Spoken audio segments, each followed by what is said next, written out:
Vous aimez l'histoire juive ? Retrouvez Liana Gurfinkel dans Un jour notre histoire sur Studio Kalita, c'est tous les matins, pour découvrir ensemble les événements et les personnages qui ont fait notre histoire. Eliana Bokertov. Bokertov Daniel. Alors, de quoi allons-nous parler ce matin ? Nous sommes le 21 Kislev, le Kaf Aleph Kislev. Non, on est le 22. Mais enfin, bon, c'est pas grave. On est le 22 ? Ah oui, on est le 22. Bon, alors c'est le 22, mais c'est pas grave. C'est pas grave. Dans ma tête, on était le 21. Mais alors, hier, c'était le Yortzeit, la Iloula, du Rav Tzvi Pessar Frank, ce très grand Talmid Racham, qui était plus qu'un Talmid Racham, qui était aussi une grande figure, le grand rabbin de Jérusalem, grande figure du Yishuv, de l'ancien Yishuv, et ensuite de la construction du rabbinat à Jérusalem. Et donc, c'est de lui dont j'aimerais vous parler. Allons-y. Ce matin, qui était né en 1873 et qui est mort il y a 57 ans, le 10 décembre 1960. Alors, il est né à Kovno et il faut dire que ses parents déjà étaient actifs dans le mouvement de Chovevet Tzion, ce mouvement donc qui était favorable au retour en Eretz Israël. Et il a commencé à étudier donc dans ces yeshivot lituaniennes puisqu'il était de Kovno, et en 1892, ses parents le poussent à immigrer avec son grand frère, et ses parents arriveront un an plus tard parce qu'ils considèrent qu'il est temps de venir en Eretz Israël et qu'aussi c'est un meilleur environnement pour leurs enfants. Il va très rapidement être reconnu pour être quelqu'un d'extraordinairement brillant. Il a 34 ans quand il devient Dayan du Bet Din de la Eda Haredit, donc d'un des milieux de Jérusalem de l'époque. Les milieux très orthodoxes de Mea Shearim. Oui, mais à l'époque, c'était juste un milieu religieux, parce qu'à l'époque, il n'y avait pas des distinctions aussi connues qu'on connaît maintenant. Aujourd'hui, on vous dit Haré. C'était la branche, c'était la branche religieuse de l'époque. C'était pas foufou à l'époque. C'était pas foufou.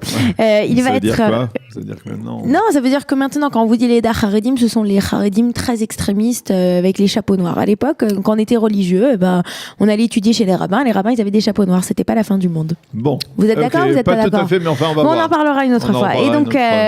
C'est en 1907 et ce statut de Dayan, il va le garder jusqu'à sa mort en 1960. Donc pour vous dire pendant combien d'années il va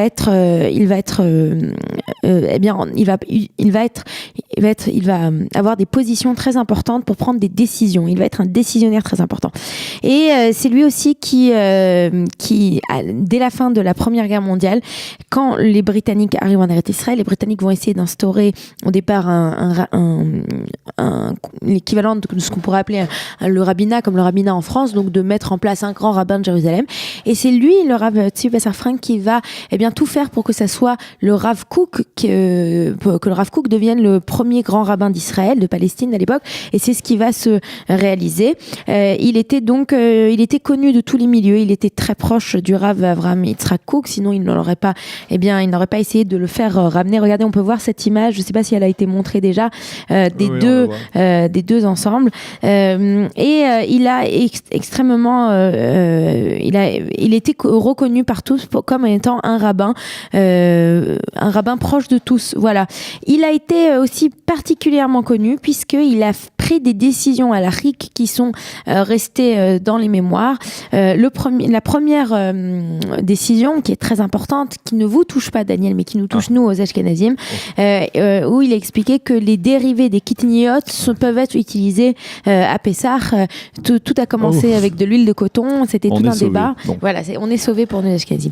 Ensuite, en 1944, il a permis d'utiliser à cette époque, la situation en Israël c'était la guerre et c'était une période difficile, et donc on a fait venir du lait en poudre des États-Unis, et là il a dit qu'il n'y avait aucun problème de l'utiliser bien qu'elle ne soit pas Chalav Israël. Bien entendu, c'est une position qui a été avec qui le Chazon Ish n'était pas d'accord, avec laquelle le Chazon Ish n'était pas d'accord. Enfin, il a aussi fait un psaque. Selon lui, la gélatine des animaux qui n'auraient pas été des animaux cachers à qui on n'aurait pas fait la shrita serait aussi possible, on pourrait aussi l'utiliser.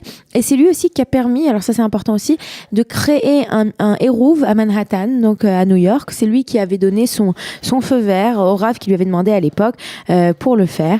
Il était donc extrêmement connu. Il est décédé le 21 Kislev 5721. Il est enterré à Har HaMenuchot. Et j'aimerais juste dire rapidement que dans sa famille, on peut compter beaucoup de personnes, mais entre autres que son fils était un député du mouvement travailliste dans les premières années de l'État d'Israël. Ah, ça, je ne savais pas. Et ben voilà, bien, c'était pour vous cette petite, ce dernier détail. Merci beaucoup, Eliana Gurfinkel. Nous poursuivons cette heure d'actualité sur les chapeaux de roue avec le jingle et la revue de la presse et des médias israéliens. Vous aimez l'histoire juive ? Retrouvez Eliana Gurfinkel dans Un jour notre histoire sur Studio Kalita. C'est tous les matins pour découvrir ensemble les événements et les personnages qui ont fait notre histoire.